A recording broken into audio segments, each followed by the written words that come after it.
ये नियम रखिए कि जब पहले हम उठेंगे, जितने भी बजे उठे, सबसे पहला काम करेंगे स्नान। सबसे पहले उठ के स्नान करिए, शरीर की शुद्धि। शरीर शुद्ध हो गया, अब बारी है मन की शुद्धि। नहाने से ही थोड़ी आप स्वच्छ हो जाते हैं, केवल परफ्यूम लगाने से ही हम थोड़ी महक जाएंगे। महकना है तो भीतर का हमारा जो चरित्र है, हमारा जो स्वभाव है, वो भी तो संग में महकना चाहिए। तन अब स्वच्छ हो गया, अब मन को स्वच्छ करो, मन की सफाई। मन की सफाई कैसे होगी? थोड़ा बहुत जो पूजा के थोड़े बहुत नियम, मैं ज़्यादा नहीं कहती, थोड़े बहुत पूजा के नियम, सुबह आरती इत्यादि कर लो, घर में ठाकुर जी रखो, उनकी पूजा आरती करो, फिर नाम स्मरण करो, नाम जाप करो। नहीं समय है, एक माला ही कर लो। एक माला करके फिर कहीं जाओ, काम पे जा रहे हो, ऑफिस जा रहे हो, दुकान जा रहे हो, जहाँ जा रहे हो, स्कूल जा रहे हो, कॉलेज जा रहे हो, पर शुरुआत भगवान के नाम से करो। फिर दिन का जो भी कार्य होता है, जैसे होता है ना, जब हम घर से निकलते हैं तो घर का जो बड़े होते हैं उनको प्रणाम करके कह के जाते हैं, हाय हेलो करते हैं, कोई राधे राधे, कोई प्रभु का नाम लेके फिर जाता है। और जब आ रहे हो घर में, तब एक बार आकर के कह दो कि जी राधे राधे, हम आ गए। इतने में ही वो प्रसन्न हो जाएंगे कि गया तो हमको कह के चला गया, आ गया तो आकर के बता दिया, बस। ठीक वैसे ही ठाकुर जी जानते हैं, हाँ बड़े व्यस्त हो, बड़े धंधे करते हो, बड़ी फैक्ट्रियाँ चलाते हो, तो भगवान छूट देते, चलो कोई बात नहीं, कम से कम दिन की शुरुआत में भगवान को प्रणाम करो, याद करो। और जब दिन का अंत हो रहा, तब भगवान को मन ही मन प्रणाम करके कि हे प्रभु, आज आपने एक दिन और दिया, हाँ अच्छे से उपयोग नहीं कर पाया उसका, पर अब ऐसी कृपा करो कल का दिन और अच्छा हो, मैं और आपका नाम स्मरण कर सकूं, ऐसी मांग करके तब सो। रोज एक ही मांग रखो, बदलो मत मांग को। हमारी गलती क्या, मांग बदलते रहते हैं।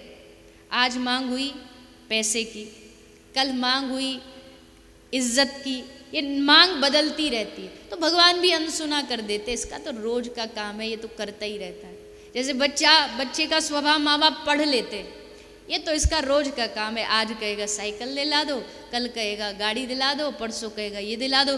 पर अगर कोई एक बच्चा हो, समझदार बच्चा, वो एक ही चीज़ मांगे, रोज रोज मांग बदले नहीं। अगर उसको एक गाड़ी चाहिए, भले उसके लिए 2 साल इंतजार कर ले, पर कह दे कि हमको यही चाहिए, तो एक आध 2 साल बाद माँ बाप भी सोचते, अरे रोज रोज कहता दिला दो, बेचारा और थोड़ी कुछ मांग रहा है, एक ही चीज़ तो मांग रहा है, दिला दो। 50 चीज़ मांगने वालों को नहीं मिलती है, एक चीज़ मांगने वाले को मिल जाती है। भगवान से 50 मत मांगो, एक ही मांगो। भगवान से भगवान को मांगते रहो, मांगते रहो, मांगते रहो। भगवान सोचेंगे बेचारा कुछ और थोड़ी कह रहा है, अच्छी चीज़ हमें ही तो मांग रहा है, लो चलो आज कृपा करके दे देते, और वो एक दिन कृपा करके दे देते। इसलिए ये मांगे। हम बड़े चालाक हैं, मांगने में तो इतने चालाक है पूछो नहीं। एक आदमी बोला, बनिया दिमाग था, बोला मुझे ज़्यादा कुछ नहीं चाहिए, सुना हमारे सनातन धर्म में 33 करोड़ देवी देवता हैं, तो ज़्यादा कुछ नहीं चाहिए, बस सारे देवता 1-1 रुपया दे दें, मेरा काम खत्म, बस इससे ज़्यादा कुछ नहीं, इतने में ही काम बन जाएगा। एक अम्मा थी, एक मैया थी अम्मा, तो वो आँख नहीं थी उसकी, अंधी थी, घर में पोता नहीं था और धन भी नहीं था, पैसा भी नहीं था। तो एक बार उसको कृपा से कोई भगवान देवी देवता कोई मिल गया। देवी देवता ने कहा, अम्मा मांग क्या चाहिए, पर देख एक ही चीज़ मांग सकती है, एक ही चीज़ मांग, एक ही चीज़ देंगे। अब मैया तो सोच के आई थी, ये भी जितनी भी घर में कमियां सब मांग लूँ, पर इन्होंने तो कह दिया एक ही चीज़। तो मैया ने दिमाग लगाया, और दिमाग लगा के मैया क्या मांगती है, बोले हे मेरे प्रभु, बस इतनी कृपा कर दो, मैं अपने घर के आंगन में सोने के झूले पर अपने पोते को झूलता हुआ देख लूँ, बस इतना आशीर्वाद दे।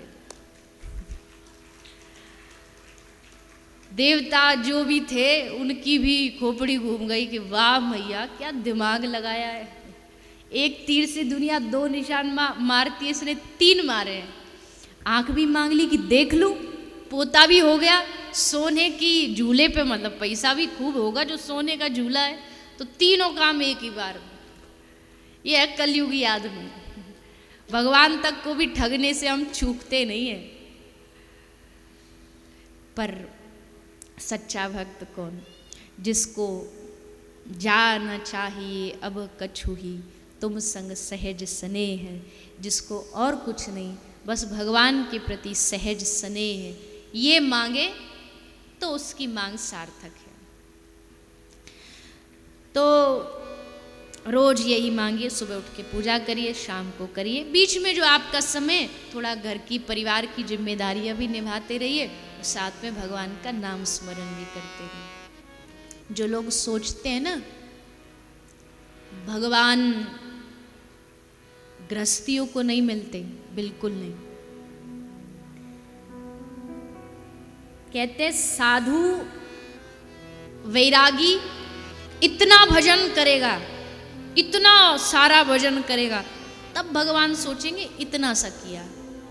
और कोई ग्रस्त प्रपंच में पड़ा हुआ व्यक्ति इतना सा भी करेगा तो भगवान उसको इतना मान लेंगे। राई के सम भजन को मानत पर्वत के समान मानते। राई के समान भजन करोगे, ठाकुर जी उसको पर्वत पाषाण के समान मानते। क्यों? ले जो साधु बाबा जी बन गया उसको तो जीवन में और कोई काम ही नहीं है, फिर भी इतना भजन कर रहा है। पर गृहस्थी इतना सा करे तो भगवान क्या सोचते? देखो बेचारा गृहस्थ भी निभा रहा और भजन भी कर रहा है संग में।